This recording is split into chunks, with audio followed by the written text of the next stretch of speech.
పరిశుద్ధ గ్రంథాన్ని చేతబట్టుకొని దేవుడు మనకు చేసిన ఉపకారాలను మరవకుండా ఎన్ని పర్యాయాలు ఆయన వాక్యం విన్నను మనకు ఆశ కలుగుతుంది. దుప్పి నీటి వాగుల కొరకు ఆశపడినట్లుగా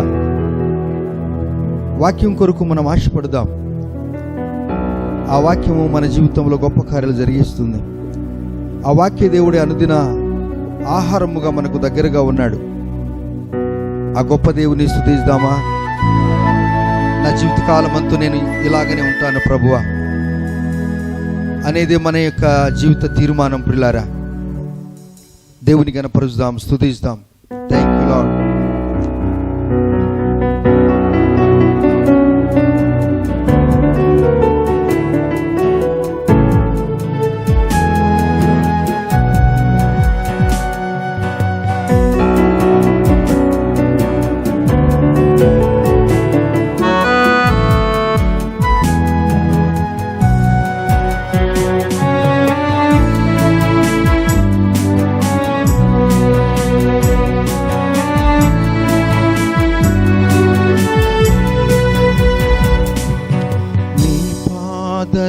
నువ్వునై నన్ను ఉండిపోని నీ సేవలో బ్రతుకు తెలవారిపోని.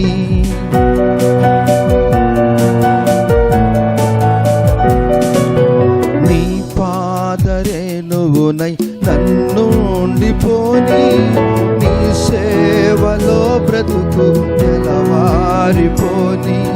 నీ మాట నా నోట జనులంత వినని, నీ మాట నా నోట జనులంత వినని. సువార్తతో నన్ను కలవరమే గనని, సువార్తతో నన్ను కలవరమే గనని. కలువారి సిలువ నాకే విలువ, కలుషము బాపే వరములు చాచి.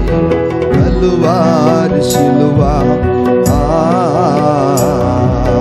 నీ మాట నా నోట జనులంత వినని, నీ మాట నా నోట జనులంత వినని. సువార్తతో నన్ను కలవరమే గనని, సువార్తతో నన్ను కలవరమే గనని. కలువారి సిలువ నాకే విలువ, కలుషము బాపే కరములు చాచే. కలువారి సిలువ. పరిశుద్ధుడా, ప్రేమగల తండ్రి, మీ నామానికి వందనాలు. స్తుతిస్తున్నాం, గణపరుస్తున్నాం. అనుదినము మీ వాక్యం వినే భాగ్యం మాకు ఇచ్చారు. వాక్యానుసారంగా జీవించే కృపను పెంపొందిస్తున్నారు. మీకు స్తోత్రాలు. ఇంకనూ మేము ఆశ కలిగి ఉన్నాం. మా ఆశ మీ సన్నిధానంలో ఉండాలనే, మా ఆశ అంతా కూడా మీ పాదముల దగ్గర ఉండాలనే, మా జీవితకాలం అంతా మీతో గడపాలని ఇష్టపడుతూ యేసయ్య నామములో ప్రార్థిస్తున్నాం తండ్రి. ఆమెన్. యేసుక్రీస్తు నామములో మీ అందరికీ శుభములు. మీరందరూ బాగున్నారని మేము నమ్ముచున్నాం. మరి రండి, పరిశుద్ధ గ్రంథములోండి అపోస్తుల కార్యములు 12వ అధ్యాయము 11వ వచనం చదువుకుందాం. 12వ అధ్యాయం 11వ వచనం చదువుకుందాం. పేతురుకు తెలివి వచ్చి, పేతురు తిరిగి వచ్చి, పేతురుకు తెలివి వచ్చి ఎస్ ప్రభువు తన దూతను పంపి హేరోదు చేతిలో నుండి యూదులను ప్రజలు నాకు చేయనుద్దేశించిన వాటన్నిటి నుండి నన్ను తప్పించి ఉన్నాడని ఇప్పుడు నాకు నిజముగా తెలియనని అనుకునేను. ప్రియులారా, పేతురు అనగా వెంటనే చెప్పేస్తాం, పేతురు అనగానే బండ.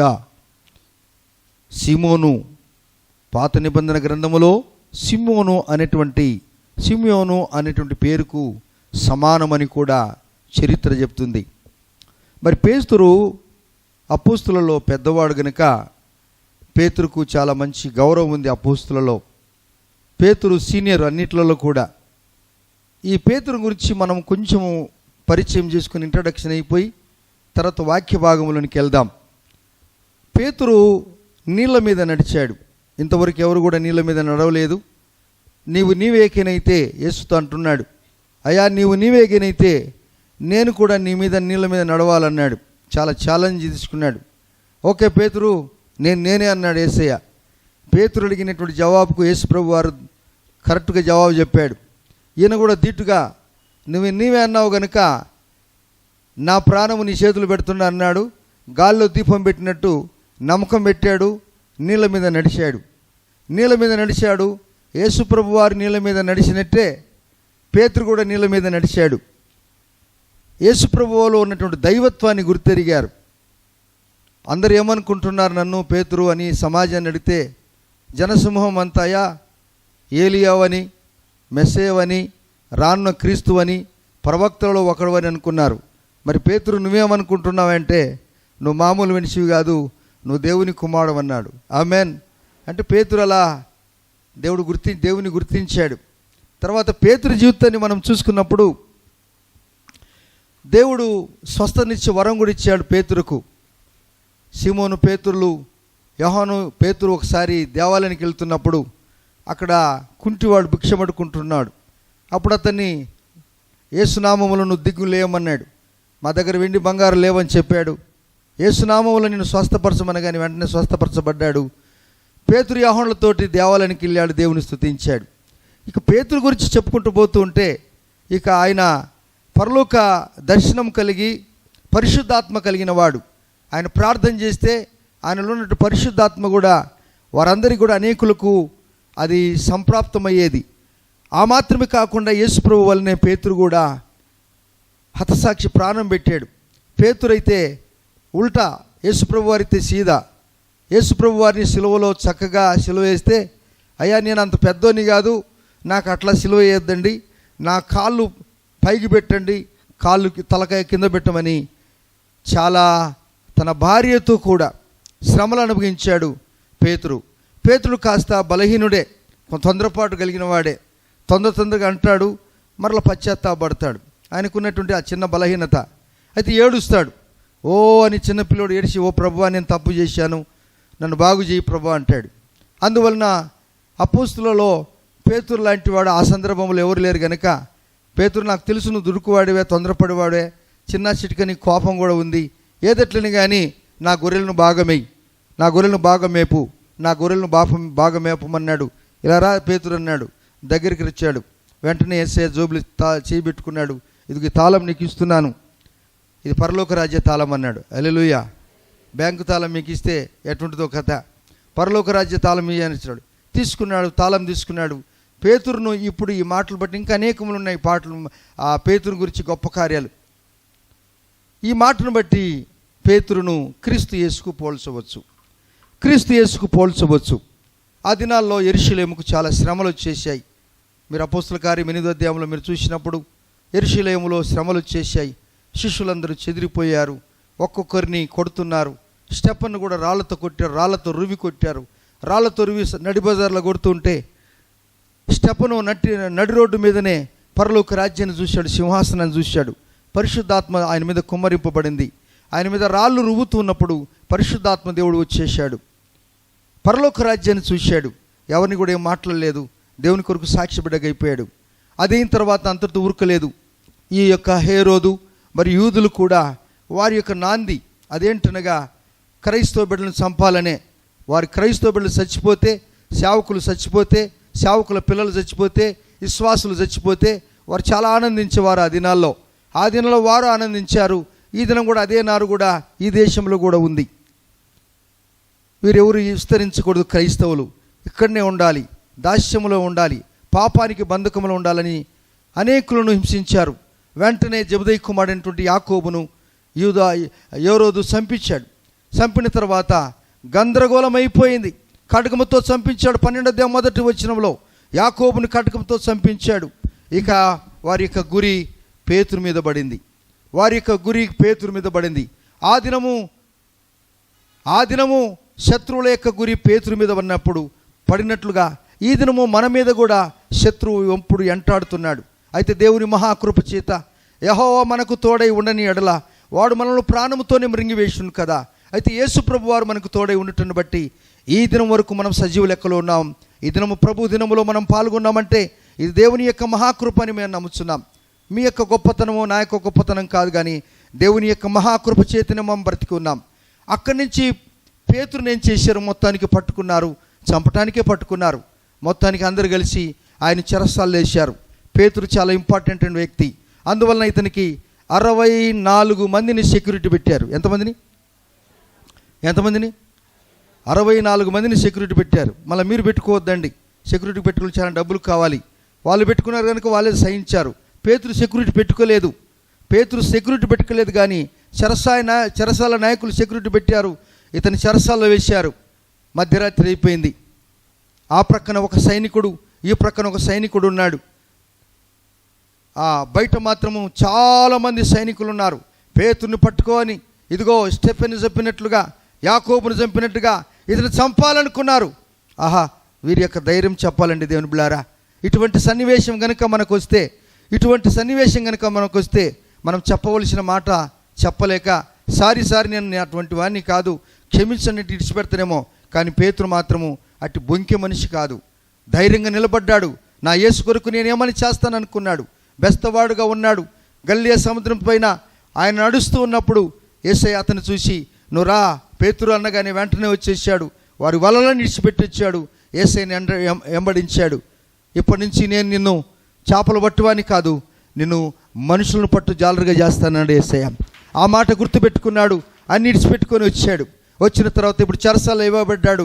ఆ ప్రక్క సైనికుడు, ఈ ప్రక్క సైనికుడు ఉన్నారు. మీరు ఇంటికి పోయినప్పుడు అపోస్తల కార్యం 12వ అధ్యాయం చదవండి. అప్పుడు ఉన్నట్టుండి మధ్యరాత్రిలో దేవదూత పరలోక రాజ్యంలో నుండి వచ్చాడు. హల్లెలూయా. దేవదూత పరలోక రాజ్యం నుంచి పేతురు గెటప్ అన్నాడు. పేతురు గెటప్ అన్నాడు. అనగానే దిగ్గులు లేచాడు. ఈ విషయం ఎవరికి తెలియదు, ఈ విషయం నాకు తెలియదు, ఈ విషయం మీకు కూడా తెలియదు. ఇప్పుడు మనకు తెలుస్తుంది. హల్లెలూయా. గెటప్ అంటలకి వెళ్ళేశాడు. మాట్లాడొద్దు అన్నాడు, చెప్పమన్నాడు. చెప్పులు వేసుకున్నాడు. నీకు వస్త్రాలు తీసుకొని చెప్పాడు. రా నాతోటి అన్నాడు. అందరు నిద్రపోతున్నారు. బయట ద్వారబంధరం దగ్గర అందరూ సైనికులు ఉన్నారు. ఆ ప్రక్కన ఈ ప్రక్కన సైనికులు గుర్రు పెట్టుకొని నిద్రపోతున్నారు. మూడో వ్యక్తి పేతురు కూడా బాగా నిద్రపోతుంది అనుకున్నారు. లేపించాడు, మెల్లగా తీసుకొని వస్తుంటే పేతురు ద్వారము దాటి బయటకు వస్తుంటే ఆ ఇనుప గడియలన్నీ కూడా, ఆ ఇనుముతో చేయబడినట్టు ద్వారబంధరాలన్నీ కూడా, ఇనుమన్నీ కూడా పేతురు పోతుంటే వాటికి అయ్యే తెరుచుకుంటున్నాయి. అంటే పేతురుకి ఏదో సెన్సర్ ఉందండి. ఆ సెన్సరే పరిశుద్ధాత్మ దేవుడు. ఈ సెన్సర్ ఎక్కడికి పోతుందో అన్ని తెరవబడుతుంది. అదే సెన్సర్ను పట్టుకొని ఈ దినములో ఎక్కడెక్కడో సెన్సర్ పెట్టారు. మనం వెళ్తుంటే లైట్లు వెలుగుతాయి, మనం వెళ్తుంటే ద్వారాలు తెరవబడతాయి, మనం వెళ్తుంటే అన్ని తెరుచుకుంటాయి. అనాది కాలములోనే దేవుడు క్రీస్తుకు పూర్వం 68వ శతాబ్ది, క్రీస్తుకు శకము 68వ సంవత్సరములో పేతురు చాలా గొప్ప కార్యం చేశాడు. యేసు ప్రభువు వారు పరలోక రాజ్యానికి ఎత్తబడిన తర్వాత స్పీడ్ పట్టుకున్నాడు. దేవుని కొరకు నేను ఏమైనా చేయాలనుకున్నాడు. ఈయన వెళుతుంటే అన్ని ద్వారాలు తెరవబడుతున్నాయి. నువ్వు వెళుతుంటే దయ్యాలు దూరం అయిపోతాయి. నువ్వు వెళ్తుంటే స్వస్థపరుస్తాడు. నువ్వు ఎక్కడికి వెళ్తే అక్కడ దేవుడు కృప చూపిస్తాడు. నువ్వు ఏ పని చేసినా దేవుడు అద్భుతమైన కార్యాలు జరిగిస్తాడు. దేవుని కొరకు నువ్వు జీవిస్తే నీలో దేవుడు ఒక సెన్సర్ పెడతాడు. నువ్వు వెళ్తుంటే ఇనుప ద్వారాలన్నీ కూడా తెరవబడిన తర్వాత దేవదూత వెళ్ళిపోయిన తర్వాత ఇదేదో స్వప్నం అనుకున్నాడు. ఇది స్వప్నం కాదు. కాస్త దూరం వచ్చాడు. మొదటి గవిని దాటాడు, రెండవ గవిని దాటాడు. ఓహో, నన్ను దేవుడే దేవదూత ద్వారా వచ్చి నన్ను బయటికి తీసుకుని వచ్చాడు అని చెప్పారు. ఎప్పుడైతే పేతురు చెరసాల్లో ఉన్నాడో ఒక సంఘం ఉంది. ఆ సంఘము ప్రార్థన చేసే సంఘము. ఎవరి కొరకు ప్రార్థన చేసేదనగా బంధింపబడిన వారి కొరకు ప్రార్థన చేసేది. సంఘం అంటే ఏంటి అనగా బంధింపబడిన వారిని విడిపింపటకు ప్రార్థన చేసేది. విడిపోయిన వారిని ఏకం చేసేది సంఘము. రోగంలో ఉన్న వారిని బాగు చేసేది సంఘము. కుటుంబాల్లో నెమ్మది కలుగజేయటానికి ప్రార్థన చేసేది సంఘము. అటువంటి సంఘము ప్రార్థన చేస్తుంది. ప్రార్థన చేస్తుంటే పేతురు ఊరి బయటకు వచ్చాడు. అమ్మో, అప్పుడు అంటున్నాడు, పేతురుకు తెలివి వచ్చి ప్రభు తన దూతను పంపి హేరోదు చేతిలో నుండి యూదులను చేతిలో ప్రజలు నాకు చేయ ఉద్దేశించిన వాటన్నిటి నుండి నన్ను తప్పించి ఉన్నాడు అని ఇప్పుడు నాకు నిజముగా తెలియనని అనుకొనిను. అమ్మ, దేవదూత చెరలోనికి వచ్చి నన్ను తీసుకొని వస్తే నేనేదో ఇది కల అనుకున్నాను, ఇదేదో మరొకటి అనుకున్నాను.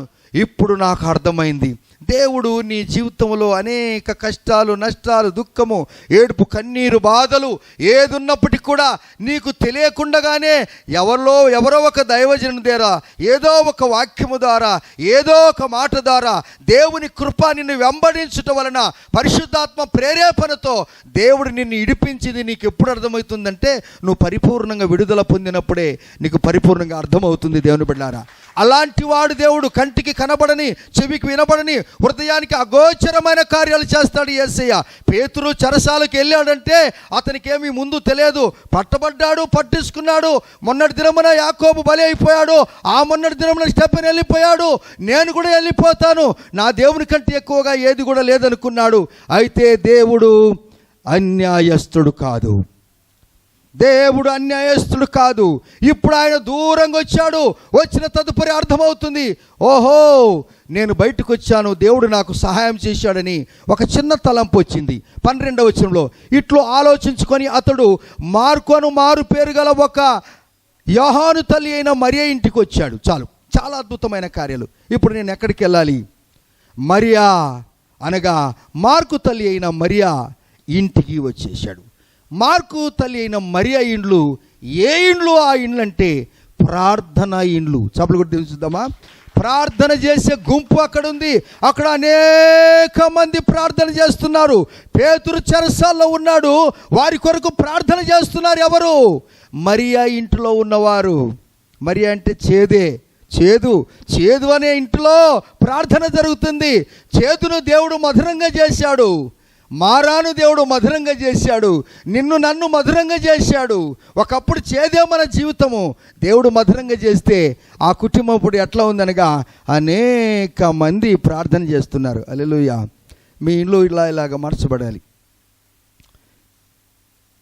మీ పక్కోళ్ళకి చెప్పండి, అక్క, తమ్ముడు, ఏమని, అక్క చేతులు పట్టి చెప్పండి, మన ఇండ్లు మార్త తల్లి అయిన మరియ ఇంటిలాగా ఉండాలి. చెప్పి యవన పిల్లలు చెప్పరు, ఇది నాకు బాగా తెలుసు. చెప్పరు, ఇప్పుడు చెప్పండి. మంచి వాళ్ళు మీరే కదరే, మీరే అసలు గొప్పవారు. అసలు నన్ను అడిగితే మీ లైఫ్ చాలా ఉంది. ఎంత లైఫ్ ఉందంటే ఇప్పుడు మీరు ఒకరికొకరు చూసుకోండి. మన ఇండ్లు మార్కు తల్లి అయిన మరియ ఇంటిలాగా ఉండాలి. ఆమెన్. అప్పుడు చూడండి ఎట్లుంటుంది కథ. ఆమెన్. అక్కడ చూడండి ఆ వచనములో ఇట్లు ఆలోచించుకొని అతడు మార్కు మారు పేరు గల యోహాను తల్లి అయిన మరియ ఇంటికి వచ్చెను. అక్కడ అనేకులు కూడి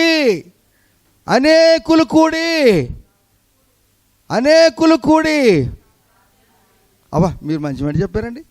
ఇప్పుడు సాయంత్రం వచ్చేసరికి అక్కడ బజార్లో యవనస్తులందరూ వారందరూ కూడుకొని ఆ నల్ల బ్యాగులో బీరు బాటళ్ళు, కబాబు తీసుకొని వాళ్ళు కూడా కూడుకుంటారు. తప్పేముంది?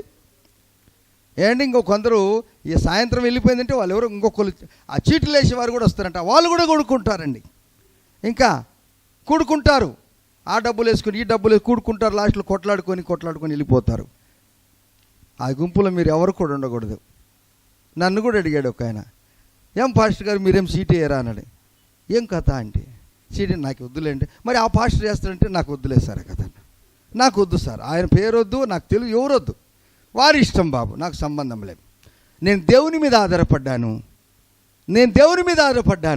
నా కుటుంబం దేవుని మీద ఆధారపడింది.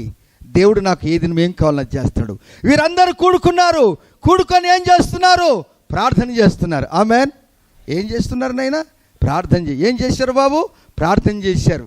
ఆ దినాల్లో ఆంధ్ర క్రైస్తవ కీర్తనలో పాట, కూడికొని ఉన్నాము సంఘా ప్రభో, కూడికొని ఉన్నాము ఎచ్చట నా ప్రియా భక్తులెలా మీ గుడి యుందురో అచటికి నే తెంతునని పల్కితి, ఇచట నుండు మమ్ము వీక్షించి కృపచేత ఇప్పుడు దీవించు మీ యేసుక్రీస్తు నాదా, కూడికొని ఉన్నాము.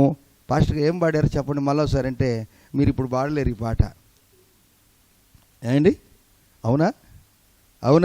ఎచ్చట నా ప్రియ భక్తులు ఎలమీగూడి యుందురో అచ్చటికి నేతెంతు నని పలికితి ఇచ్చట నుండు మమ్ము వీక్షించి కృపచేత ఇప్పుడు దీవించు మీ యేసుక్రీస్తు నాదామో.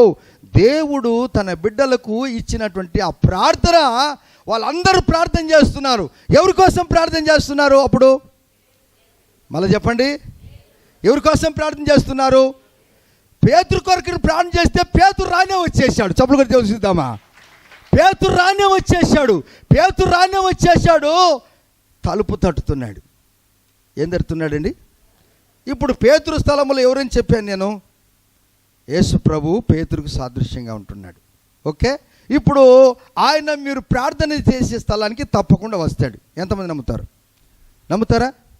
చెప్పని నడతాయి. ఏమా నమ్మవా? నువ్వే నమ్మవా? ఓకే, అది ఇట్లా ఎత్తినావు కదా, నాకు డౌట్ వచ్చింది. ఇట్లా ఎంతమంది నమ్ముతారు?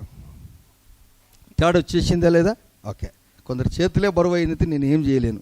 ఓకే, మీ చేతులు మీకే బరువు అయితే what can I do? I can't do anything. Okay, దేవుని బిడ్డలారా, పేతురు రానే వచ్చాడు, తలుపు తడుతున్నాడు, అలో అంటున్నాడు, ప్రైజ్ లార్డ్ అంటున్నాడు, బాగున్నారా అంటున్నారు, నేను వచ్చాను అంటున్నాడు. వచ్చానంటుంటాలకే చూడండి, మన వాక్య భాగం ఇక్కడే. ఇప్పుడు ఈ దినం మన వాక్య భాగం ఇదే. అదేంటనగా, అక్కడ అనేకులు కూడి ప్రార్థన చేస్తుండ్రి.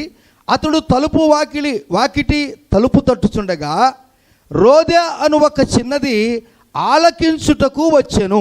చాలు, ప్రార్థన చేస్తున్నారు, ఆలకించుటకు ఎవరు వచ్చారు? రోదే అనేటువంటి ఒక చిన్నది. ఈమె ఎవరు అనగా, మార్కు తల్లి అయిన మరియ ఇంటిలో పనిచేసే ఒక చిన్నది. రోదే అంటే అర్థం ఏంటనగా, గులాబీ పుష్పం యొక్క గుచ్చ, ఆ ఫ్లవర్ బుకే. ఏమండి, ఆమె పేరుకు అర్థం అది. ఈ చిన్నది ఇంటి పని చేసేదే కానీ దేవుని స్వరము బాగింటుంది. ఆమెన్. ఇప్పుడు మీరు అనొచ్చు, సార్ మేమేమి ఇంటి పని చేయట్లేదంటే, లేదు బాబు, మీరు దేవుని ఇంటి పని చేస్తున్నారు. చప్పుడు కూడా తెలుసుద్దామా? మీరు దేవుని ఇంటి పనివారు. మనము దేవుని ఇంటి పనివారుమి. ఇంతమంది ప్రార్థన చేస్తున్నారు కానీ పేతురు తలుపు కొట్టేది ఎవరికి కూడా వినిపించట్లేదు. ఈమె కూడా ఆది క్రైస్తవురాలుగానే కనపడుతుంది కానీ ఈమె మనస్సు పేతురు మీదనే ఉంది. వీరు ప్రార్థన చేస్తూనే ఉన్నారు కానీ తలుపు తడుతూ ఉంటే ఎవరు కూడా తలుపు తీయటం లేదు. ఎన్నో ఏండ్ల నుంచి యేసు ప్రభు వారు తలుపు దగ్గర నిలుచుండి తలుపు తట్టుచూ ఉన్నాడు. మీరు పోతే ఏం చేస్తావు?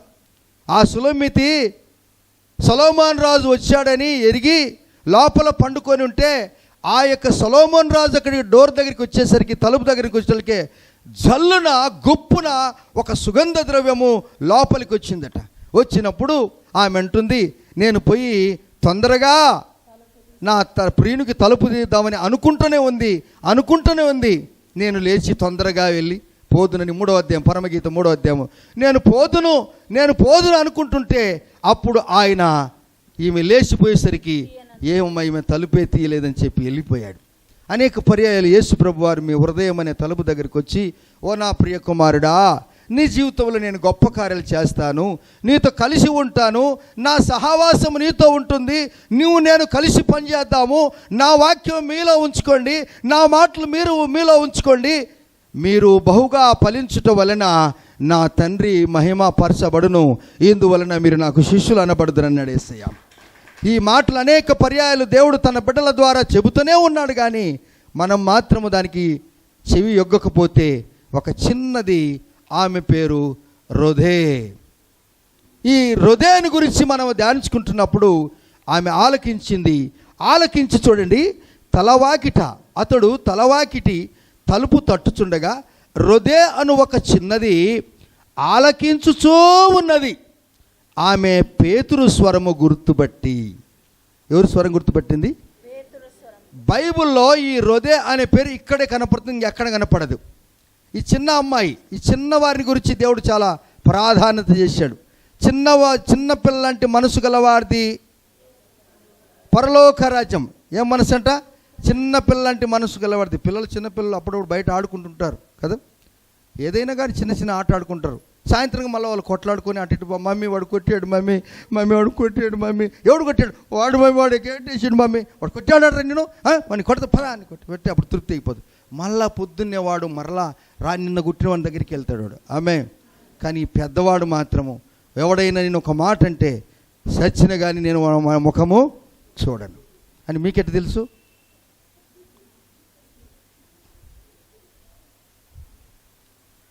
ప్రాణం పోయినా కానీ వారి ఇంటికి వెళ్ళను, వారి ఫంక్షన్కి వెళ్ళను. అమ్మా ఎటువంటి కఠినమైనటువంటి స్వభావము! ఈమె ఎవరండి? యోహాను సువార్త 10:27 the book of John chapter 10:27 చదువుకుందాం. ఓదిరి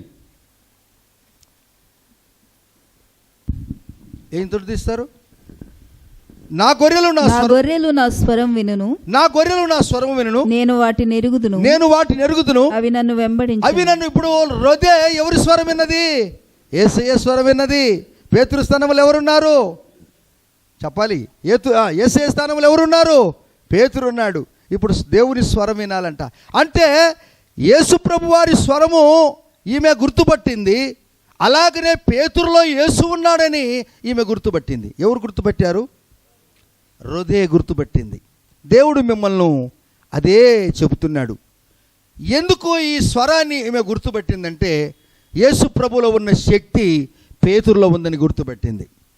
ఆ దినము పేతురు మన ఇంటికి వచ్చాడు. ఈ దినం ప్రవక్తల ద్వారా నానా విధములాగా నానా సమయములలో పూర్వకాలము తన పితరాడుతో మాట్లాడిన దేవుడు ఇప్పుడు తన కుమారుని యేసుక్రీస్తు ద్వారా పరిశుద్ధాత్మతో మనందరితో కూడా మాట్లాడుతున్నాడు. హెబ్రీయులకు రాసిన పత్రిక 1:1 ప్రభువారు మాట్లాడతాడు. పూర్వకాలము చదవండి ఆ మాట. The book of Hebrew chapter 1:1 చదువుకుందాం.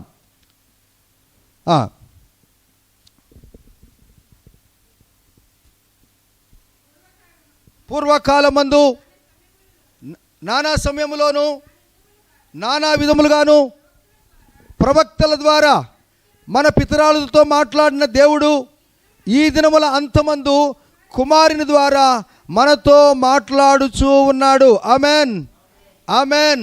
పూర్వకాలం మాట్లాడిన దేవుడు ఇప్పుడు కూడా మనతో మాట్లాడుతున్నాడు. అంటే ఆయన నిన్న నేడు నిరంతరము ఏకరీతిగా ఉన్నవాడు. ఆ దేవుణ్ణే మీరు నమ్ముకున్నారు, ఆ దేవుణ్ణే మనం నమ్ముకున్నాం. ప్రియమైన దేవుని బిడ్డలారా, పేతురు యొక్క స్వరము ఇది క్రీస్తు స్వరం అని ఆమె గుర్తుపట్టింది. ఈ స్వరములో ఎటువంటి శక్తి ఉందంటే ఇప్పుడు మీరు రండి నేరుగా కీర్తన గ్రంథము 29వ అధ్యాయము, కీర్తన గ్రంథము 29వ అధ్యాయము 3వ వచనంలో యెహోవా స్వరము జలముల మీద వినబడుచున్నది, మహిమగల దేవుడు ఉరుము వలె గర్జించుచున్నాడు. దేవుని యొక్క స్వరము జలముల మీద వినబడిందంట. దేవుని బిడ్డలారా, దేవుని యొక్క స్వరము అనాది కాలములోనే, ఆది కాండములోనే, మొదటి అధ్యాయంలోనే మొదట్లోనే అంటున్నాడు, జలముల మీద దేవుని యొక్క ఆత్మ అలాడుచున్నదంట. నా ప్రియ బిడ్డలు నా స్వరం వినటం లేదు. సామెతల గ్రంథం 8వ అధ్యాయము మొదటి నుంచి మనం చదువుకున్నప్పుడు దేవుని యొక్క స్వరము ఘోషిస్తున్నది జ్ఞానము, కానీ నా ప్రజలు వినటం లేదు. అక్కడ ప్రార్థనకి వెళ్తున్నారు, కానీ ప్రార్థనకి వెళ్ళేవారు పాటలు పాడుతున్నారు, ప్రార్థన చేస్తున్నారు. ఎందుకు ప్రార్థన చేస్తున్నారు? పేతురు కొరకు ప్రార్థన చేస్తున్నారు. పేతురు వస్తే వారికి స్వరం గుర్తుపట్టలేకపోయారు. కానీ ఇంతమందిలో ఒక్క చిన్నది రోదే, ఇంటి పని చేసే అమ్మాయి పేతురు యొక్క స్వరము గుర్తుపట్టింది. ఈయన స్వరము ఏ స్వరం అంట? జలములపై వినబడిందంట. ఆ తర్వాత 4వ వచనములో యెహోవా స్వరము బలమైనదని గుర్తుపట్టిందంట ఆమె. ఆమెన్. దేవుని యొక్క స్వరం అటువంటిది. దేవుని పిల్లరా, నీ మధురా స్వరము జలములపై వినబడెను, నీ మధురా స్వరము జలములపై వినబడెను. ఇందామా మాట, పాడదామా ఈ పాట? దేవుడు గొప్ప కార్యాలు చేస్తాడు. నువ్వు దేవుని స్తుతించు.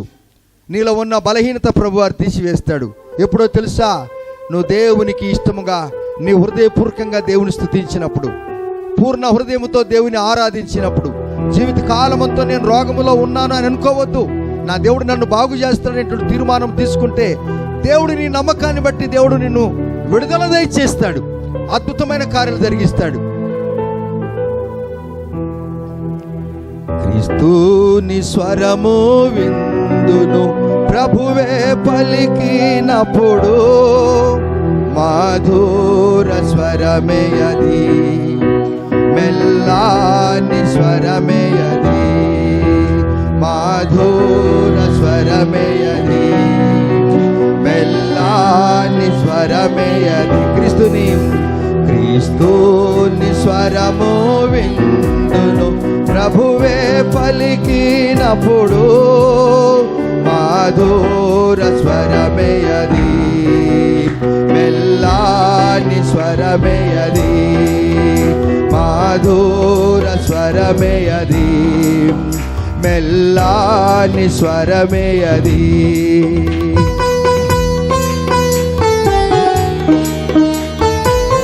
అందరం చప్పట్లు కొట్టి చూద్దామా? హృదయంలో ఉన్నటువంటి శక్తి ఆమె చెవులు పేతురు మీదనే ఉన్నది. ఈ ప్రార్థన ఆలకించి పేతురు విడుదల పొందుతాడనుకున్నది. అదే మన జీవితంలో నమ్మకం.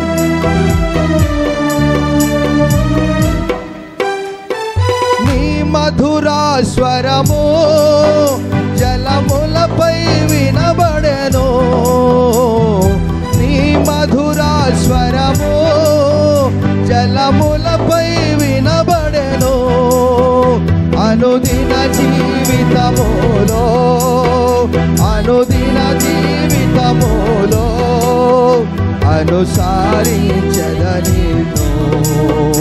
అనుదిన జీవితములో అనుసరించదనిను.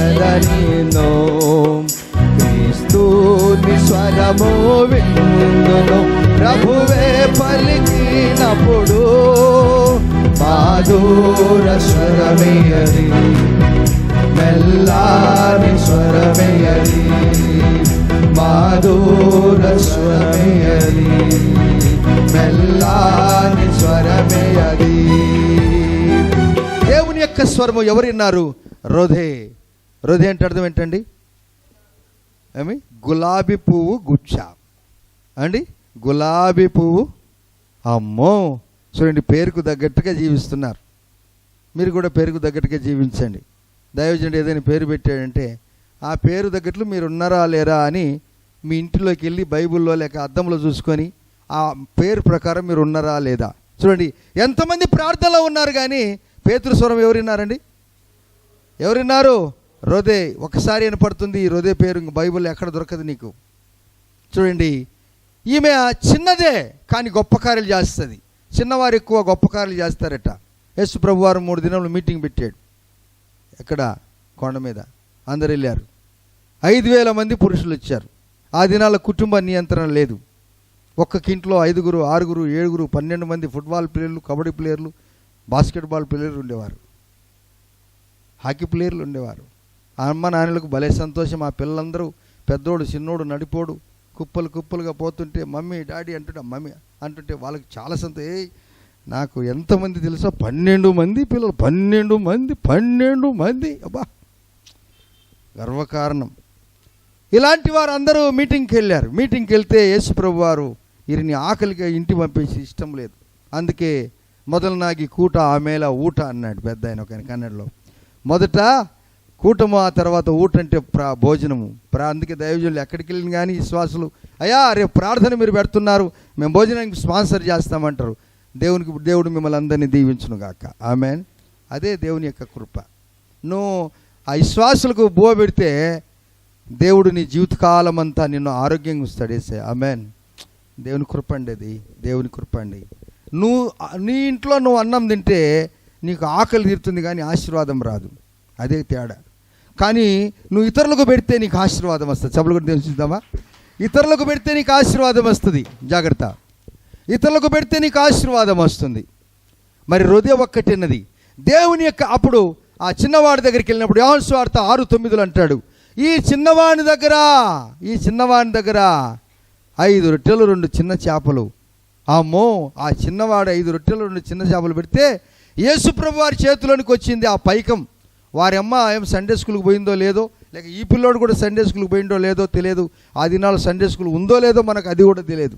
కానీ చాలామంది పిల్లలు ఆ యొక్క మీటింగ్కి వచ్చారు. కానీ ఈ చిన్న పిల్లలకి ఇతనికే బుద్ధి పుట్టింది. అమ్మగట్టిన సద్ది ఆ సద్ది వాళ్ళ నాయన చినిగిపోయిన పంచెలో ఒక ఇస్తరాకి వేసి నీళ్లు చల్లి ఆ అన్నము ఆ చట్నీ రోటిలో దంచిన కారమే తీసుకొని వచ్చారు. అమ్మ 2 చిన్న చేపలు, పెద్ద చేపలు ఖరీదు ఎక్కువ, చిన్న చేపలు ఖరీదు తక్కువ. యవల రొట్టెలు, జొన్న రొట్టెలు, గోధుమ రొట్టెలు కాదు, యవలంటే చాలా చిన్న జాతి యవలు. ఏమండి, పేదరికంలో ఉన్నవాడు మీ దగ్గర ఎవరికైనా భోజనం ఉందంటే అందరూ ఒకరి ముఖం ఒకరు చూసుకున్నారు. చాలామంది విశ్వాసులు చాలా జ్ఞానవంతులు ఉంటారంట.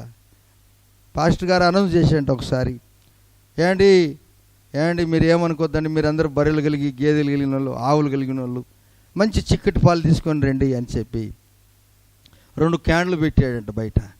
ఎందుకనక పెద్ద మీటింగ్ పెడుతున్న అందరికి టీ ఇవ్వాలా, వాళ్ళకి పెరుగు ఇవ్వాలా చేద్దామంటే వీళ్ళు చాలా విశ్వాసులు, చాలా గొప్ప వాళ్ళు. 2 క్యాన్లు పెడితే వీళ్ళు ఏమనుకున్నారు ఇంట్లో తెలుసా, అయ్యో అందరు చిక్కటి పాలు పోస్తే మళ్ళీ నీళ్ళు పోయకపోతే ఎట్లా అని చెప్పి అందరిదే అనుకున్నారట. పాపం పాస్టర్ గారేమో అన్ని చిక్కటి పాలు చేసి కష్టమవుతుందని అందరూ తెచ్చారు. పోసేది దేవస్తోత్రం స్తోత్రం అంటే మూతేసిపోయేది, స్తోత్రం ప్రభు అని వేసిపోయేది. మొత్తానికి ప్రార్థన అయిన తర్వాత పాస్టర్ గారు వెళ్ళాడు, అమ్మ మా విశ్వాసాలు చాలా మంచి వాళ్ళనైనా అని చెప్పి పోయి చూస్తే ఒక క్యాన్ తెలిసేకి నీళ్ళు ఉన్నాయి. ఓహో పాలల్లో నీళ్ళు కలుపుతారని చెప్పి పాలల్లో ఆ బర్రె చిక్కటి పాలిస్తే ఈ మనుషుడు ఏం చేస్తాడు, నీళ్ళు కలుపుతాడు. చూసావా, గడ్డి తినే గేదె చిక్కటి పాలిస్తే కలిపిస్తుందా? చిక్కటి పాలిస్తే ఈ రోజు 3 పూటలు స్నానం చేసి 5 సార్లు తలుకున్నాడు, 3 పాలు ముఖానికి పౌడర్ కొట్టుకున్నాడు. ఏం చేస్తాడండి వీడు, నీళ్ళు కలుపుతాడు. ఆ పాస్టర్ గారు ఏమనుకున్నాడు, ఓహో మొదటి క్యాన్లో నీళ్ళు ఏం పోసినారని అనుకున్నాడు. స్తోత్రం చెప్పాడు ఈయన కూడా. రెండోది తెలిసేటోళ్ళకి దాంట్లో కూడా నీళ్ళే ఉన్నాయి. ఎంత మంచి వాళ్ళండి మన విశ్వాసులు. దేవుడు మిమ్మల్ని దీవించునుగాక. హల్లెలూయా. అయితే దేవుడు చాలా గొప్పవాడు. ఆకాశ మహాకాశ పట్టజాలని ఆశీర్వాదాలు ఇచ్చే దేవుడు. అలాంటి ఆలోచన చేయగాకు. నీకు చిక్కటి పాలే పెట్టు, కానీ అయ్యో పాపం పాస్టర్ గారు, అయ్యో పాపం అని నీళ్ళు తెచ్చిపెడితే నీకు వందనాలమ్మా అని చెప్తాడు ఆయన. అంతే. రోజే ఏమింటుంది, ఆ చిన్న కుమారుడు ఏం చేశాడు, ఈ 5,000 మంది పురుషులకు భార్య పిల్లలతో అందగలిసి 25,000 మందికి చిన్న కుమారుడు ఏం చేశాడండి, భోజనం పెట్టాడు. ఎన్ని గంపలు మిగిలాయి? 12 గంపలు ఎవరింటికి వచ్చేసాయి? శిష్యులందరూ పిలిచాడు, పేతురు యోహాను యాకోబు అందరికి రండి అన్నాడు. 12 మందికి నెత్తిన తలాకు బుట్టి పెట్టాడు, గంప పెట్టాడు. ఈ పిల్లోడు ఏ ఇంటికి వెళ్తే ఆ ఇంటికి పొమ్మన్నాడు. ఇంటికి వెళ్ళి వాళ్ళమ్మ ఏంటి అందరూ, మా కొడుకు 3 దినాల క్రితం మీటింగ్ వెళ్ళాడు, వచ్చేటప్పుడు అన్నీ గంపలు తీసుకొని వస్తున్నారు, ఇదేంది కథ అంటే, ఏంటమిదంటే నీ కడుపు బంగారము కానమ్మా, ఏ తల్లి కన్నదో రాజా నిన్ను. అయ్యా ఈమెనా మీ అమ్మ? ఏం చేసిందంటే 5 రొట్టెలు 2 చిన్న చేపలు, 5 చిన్న చేపలు 2 రొట్టెలు, 5 రొట్టెలు 2 చేపలు. చాలా సంతోషం, మీకు వందనాలు. మర్చిపోతుంటాం మనుషులం. అందుకే మిమ్మల్ని ఇంతమంది పెట్టాడు దేవుడు. Praise Lord. ఇంతమందికి పెడితే ఆయన ప్రార్థన చేస్తుంటే అది ఉత్పన్నమవుతుందంటండి గంపలో నుండి. అంటే నీకు ఎప్పుడు అది ఉత్పత్తి అవుతుందనగా, ఎప్పుడు నీకు ఫలితం వస్తుందనగా నీ పైకము దేవుని చేతిలోనికి రావాలి. ఆమెన్. నీ పైకము వెంటనే బ్యాంకుకి పోతే నీకు మిగిలింపు ఉండదు. నీ మొదటి పైకము నీకు వచ్చుబడి, నీకు ఏదైనా what ever it may be, అది దేవుని సన్నిధానికి వస్తే అప్పుడు నీవు సంపాదించేది కొంచెమైనను ఎక్కువగా నిన్ను ఆశీర్వాదిస్తాడు. ఇలాగ నీ శిష్యులకు మత్తయి సువార్త 18వ మొదటి వచనం చూసినప్పుడు శిష్యులకు అంటున్నారు, పేతురు అంటున్నాడు, నేను సీనియర్ను, పరలోక రాజ్యంలో నేను గొప్పవాడునని అనుకుంటున్నాడు.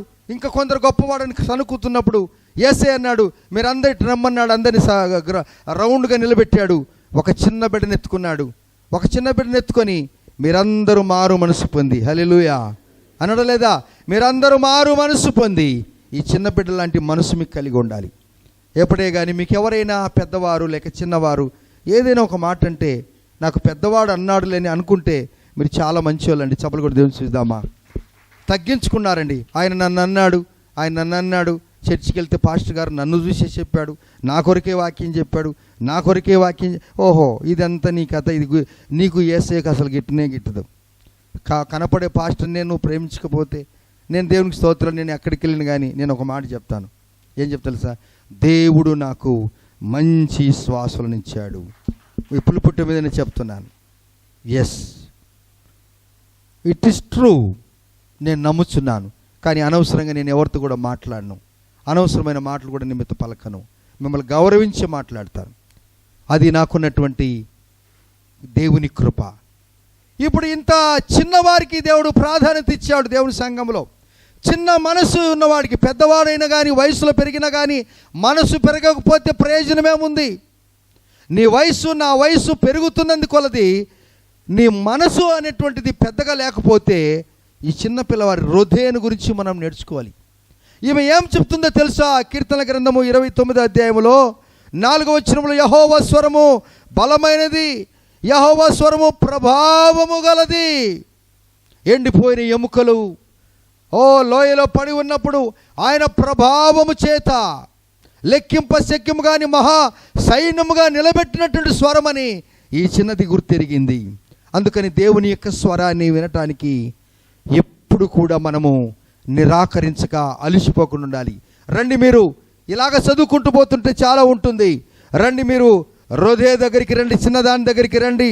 అనగా అపోస్తుల కార్యములు 12వ అధ్యాయము 14వ వచనములో, ఆమె పేతురు స్వరము గుర్తుపట్టి సంతోషము చేత తలుపు తీయక లోపలికి పరిగెత్తుకొని పోయి ప్రార్థనకు జవాబు వచ్చింది చెప్పి సంతోషంతో ఆమెకు ఒక కాన్ఫిడెన్స్ వచ్చేసింది. మనం చేసిన ప్రార్థనకు జవాబు వచ్చింది. సంతోషమండి, రండి రండి రండి, పేతురు వచ్చాడంటే ఈ పాత పేరు సీనియర్సు, పెద్దలు, అక్కడున్న పాటగాళ్ళు, ఆటగాళ్ళు, వీరందరూ ఏమంటుంటే 15వ వచనంలో, అందుకు వారు నీవు పిచ్చిదానివి. ఏమన్నారండి? అంటే ప్రార్థన ఎవరి కోసం చేశారు వీళ్ళు? చెప్పాలమ్మా, ఎవరి కోసం చేశాడు? మరి పేతురు వచ్చాడు కదా. ఈ అమ్మాయి ఏమైనా తప్పు చెప్పిందా? అబద్ధం చెప్పిందా? బొంకిందా? ఫేక్ మాట చెప్పిందా? ఉన్నది చెప్పింది. ఉన్నది చెప్తే ఉండూరు అచ్చిరాదట. అంటే ఉన్నది చెప్తుంటే యథార్థవాది లోకానికి విరోధంట, కానీ దేవునికి మాత్రం అతడు సంబంధి అవుతాడు. హల్లెలూయా. దేవునికి సంబంధి ఎవడు అనగా ఉన్నది చెప్పినవాడే కరెక్ట్. మీ ఇంట్లో అద్దం ఉంది, అద్దం లేని మనుషుడు ఎవరైనా ఉన్నారా? అంటే మేము అద్దం తీసిస్తామని కాదు. అద్దం ఉందా?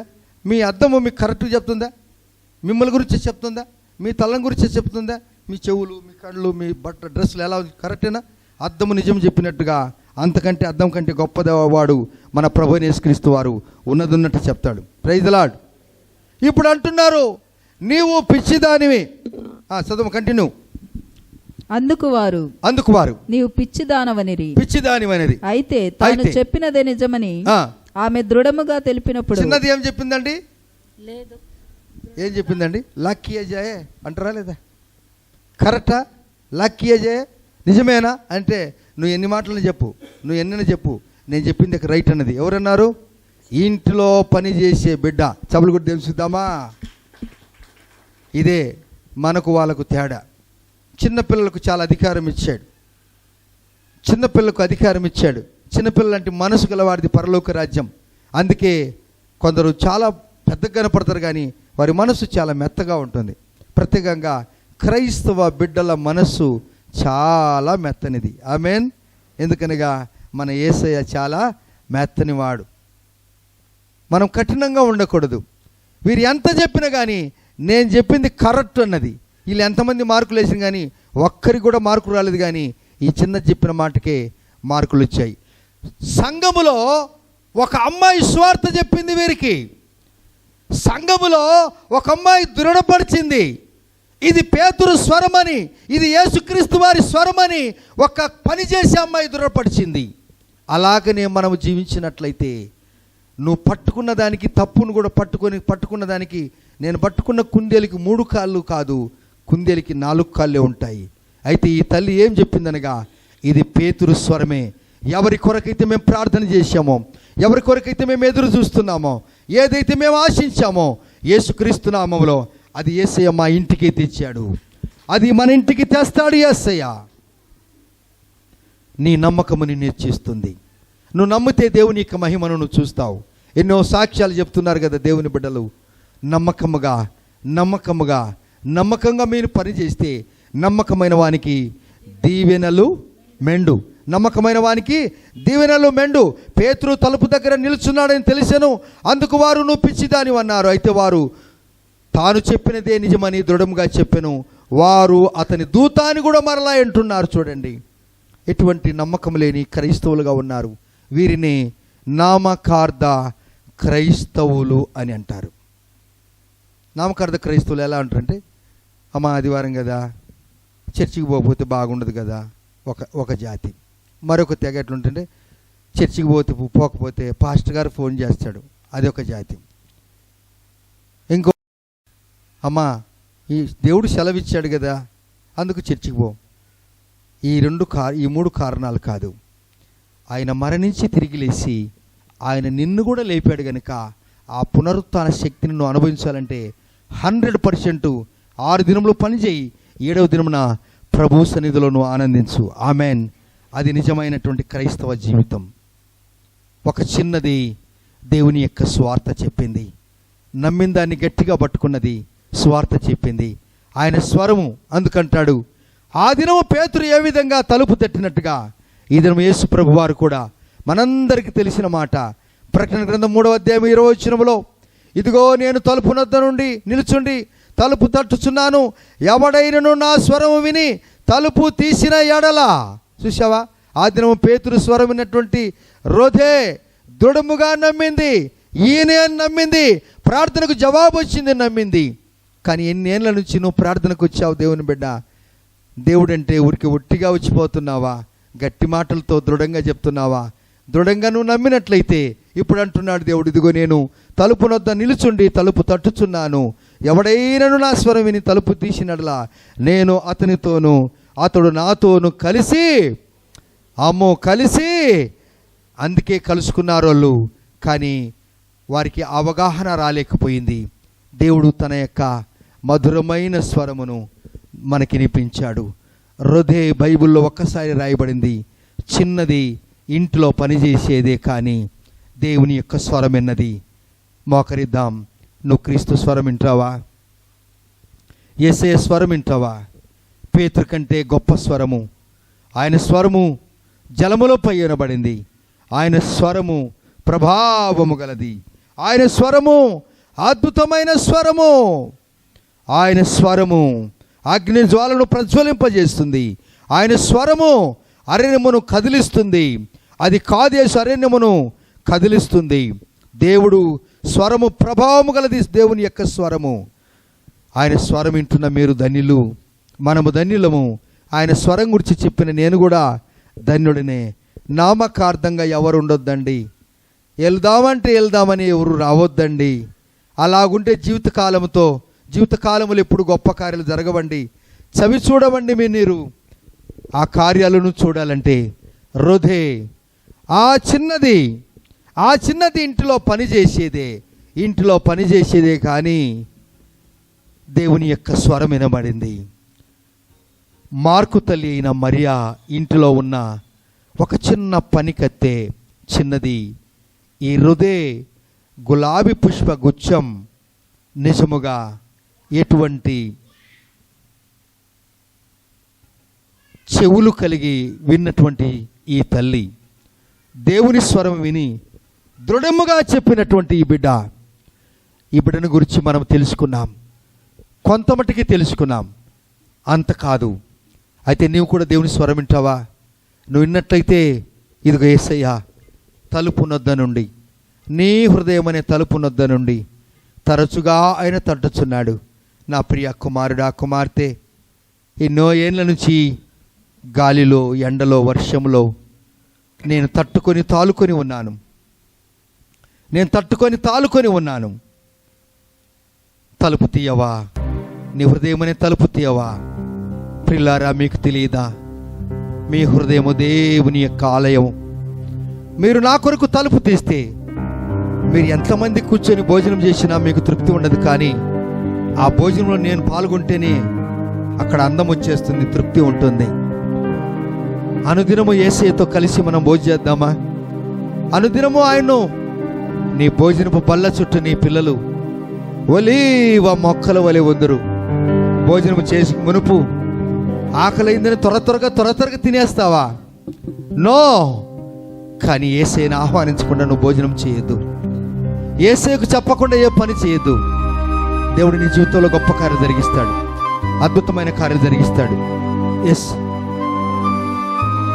ఆయన మధురమైన స్వరము, ఆయన మెల్లనైన స్వరము హృదే ఉన్నది. హృదే గులాబీ పుష్పం గుచ్చం. ఎటువంటి అద్భుతమైనటువంటి మాటలు ప్రభువారు ఈ దినమున మనకి ఇచ్చాడు. దేవా స్తోత్రము తండ్రి, నీ స్వరం వింటానయ్యా, నీ మాటలు నేను వింటానయ్యా, నీ పాట నేను పాడతానయ్యా.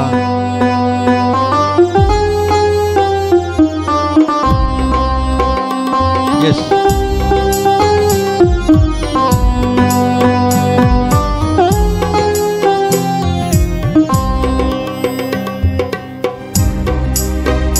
క్రీస్తుని స్వరము విందును ప్రభువే పలికినప్పుడు, మాధుర స్వరమేయది, మెల్లాని స్వరమేయది, మెల్లని మధుర స్వరమేయది, మెల్లాని స్వరమే. మరోసారి క్రీస్తుని స్వరము ప్రభువే పలికినప్పుడు, మాధుర స్వరమేయది, మెల్లాని స్వరమేయది, మాధుర స్వరమేయది, మెల్లాని స్వరమేయది. ప్రభువా సెలవిము, నీ దాసుడు ఆలించును స్వామి. దీనుడనే నీ మాట నేను అంగీకరిస్తాను. హృదయ ప్రార్థనకు వచ్చింది, ఇంట్లో పని చేసేదే కానీ అద్భుతమైన వినికిడిచ్చాడు యేసయ్య.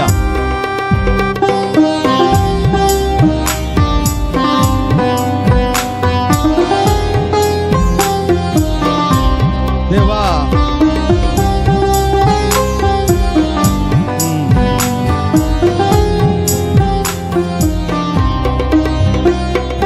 ప్రభువా సెలవిమ్ము, నీ దాసుడాలించు.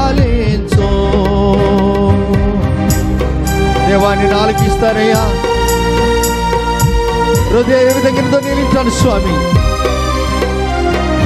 ప్రభువా సెలవిమ్ము, నీ దాసుడాలించు. దీనుడనై నీ మాట, దీనుడనై నీ మాట అంగీకరించెదను. దీనుడనై నీ మాట, దీనుడనై నీ మాట అంగీకరించెదను. క్రీస్తుని స్వరము విందును ప్రభువే పలికినప్పుడు, మాధుర స్వరమే, మెల్లాని స్వరమే అది. అయ్యా నీ స్వరం వింటాను స్వామి. అందరు కలిసి మధుర స్వరం అది, మాధుర స్వరమే అది, మెల్లాని స్వరమే. మరోసారి ప్రభువా సెలవిమ్ము, ప్రభువా సెలవిమ్ము, నీ దాసుడాలించు. ప్రభువా సెలవిమ్ము, నీ దాసుడాలించు. దీనుడనై నీ మాట, దీనుడనై నీ మాట అంగీకరించెదను. దీనుడనై నీ మాట. మరోసారి అందరూ, దీనుడనై నీ మాట అంగీకారించెదను. స్తోని స్వరమో విందును ప్రభువే పలికినప్పుడు. మధుర మధుర స్వరమే అది, మెల్లాని స్వరమే అది. కంటిన్యూగా మధుర స్వరమే అది, మెల్లాని స్వరమే. చివరిగా మధుర మధుర స్వరమే అది, మెల్లాని స్వరమే అది. హృదయం ఒక్కటే ప్రార్థన మందిరములో దేవుని స్వరం విన్నది. ఎంతోమంది ఎన్నో ఏళ్ల నుంచి ప్రార్థనకు వస్తున్నారు, కానీ వారి చెవులు దురద చెవులట, వారి చెవులు దురద చెవులట. హృదయకున్నటువంటి చెవులు మనకుంటే ఎంత బాగుంటుందో కదూ. ఇంట్లో పని చేసే అమ్మాయే కానీ అందరికి బుద్ధి చెప్పింది, అందరికి సువార్త చెప్పింది. నేను చెప్పింది కరెక్ట్ అన్నది అంతే, ఇట్ ఈస్ ట్రూ అన్నది అంతే. నువ్వు పిచ్చిదానివే అన్నారు. అవునా? కాదు. పేతురే వచ్చాడు, పేతురు కంటే గొప్పవాడు యేసయ్య రాబోతున్నాడు, అది కరెక్టే. వచ్చాడు, అందరి కోసం ప్రాణం పెట్టాడు. రేపు కొదమ సింహం రాబోతున్నాడు, నిన్ను ఎదుర్కోవటానికి రాబోతున్నాడు. అక్కడైతే మరి ఇంటిలో ప్రార్థన ఉన్నదేమో, కానీ రేపు పరలోకములో ఎల్లప్పుడూ ఆయనతో ఆనందించే దినము రాబోతుంది. సిద్ధంగా ఉన్నావా? నువ్వు సిద్ధంగా ఉంటే దేవుడిని దీవిస్తాడు. నీ కొరకు నేను ప్రార్థన చేస్తున్నాను. కనికరము, కృప, వాత్సల్యత, దయా, సమృద్ధి కలిగిన దేవా, మీ పాదములకు వందనాలు. అనేక సంవత్సరాల నుంచి ప్రార్థనకు వస్తున్నాం, కానీ మాకు హృదయకున్నటువంటి చెవులు లేకపోతే మా వినికిడి దెబ్బతినిపోయిందని అర్థం. అన్ని స్వరాలు బాగా వింటాం, కానీ నీ స్వరం వినలేని జీవితం మాదయ్యా. ప్రభువా, పేతురు కాస్త దుడుకువాడైనప్పటికీ కూడా క్రీస్తుకు సాదృశ్యంగా కష్టాలు పడ్డాడు, హతసాక్షి అయిపోయాడు, తల క్రిందులైపోయాడు. నా పెరమ కొరకు ఏమైనా చేస్తానన్నాడు. సావక మునిపే యేసయ్య పరలోక రాజ్య తాళాలు పేతురికే ఇచ్చాడు. పేతురులో ఉన్న దైవత్వం చాలా గొప్పది. తప్పు చేస్తే ఏడ్చాడు, బోర్న ఏడ్చాడు. చెరసాల్లో నుండి తప్పించుకొని వచ్చాడు. అంతకుముందు కూడా యాకోబు చచ్చిపోయాడు ఖడ్గంతో. అంతకుముందే స్టెఫన్ రాళ్లతో కొట్టబడి చచ్చిపోయాడు. ఇతని వంతు వచ్చినప్పుడు తప్పించుకున్నాడు, ప్రభు తప్పించాడు.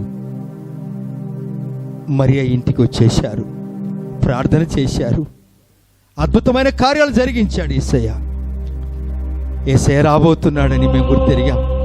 మీరు అక్కడొక మేము సిద్ధంగా ఉంటాం స్వామి. నీ ప్రియబిడ్డలను దీవించు, ఆశీర్వదించు. వీరి కుటుంబాల్లో నెమ్మది, శాంతి, సమాధానం నెలకొల్పోయా. చేయలేకూడిపోతున్న కార్యాల మీద విజయాన్ని అనుగ్రహించు స్వామి. అలసిపోకుండా, సొలిసిపోకుండా, సమస్యలకుండా, గొనగకుండా, సనగకుండా నీ సన్నిధానంలో ఎప్పుడుండే భాగ్యాన్ని దయచేయండి స్వామి. హృదయకిచ్చినటువంటి ఆ దృఢమైనటువంటి శ్వాసాన్ని బట్టి మీకు స్తోత్రాలు. మీరు చేసిన ఉపకారం కోటాని కోట్ల స్తోత్రాలు చెల్లిస్తూ యేసుక్రీస్తు వారి శక్తిగల నామములోనే ప్రార్థించి అడిగి పొంది ఉన్నాము తండ్రి. Amen, amen. మన తండ్రి దేవుని ప్రేమ, కుమారుని యొక్క కృప, పరిశుద్ధాత్మ దేవుని కరుణ సహవాసము ఇక్కడున్న మనందరికీ హృదయకున్నటువంటి దృఢమైనటువంటి విశ్వాసము సదాకాలము మనందరికీ అనుగ్రహించునుగాక. Amen, amen, amen. మీ అందరి కొందనాలు. God bless you. దేవుడు దీవించునుగాక.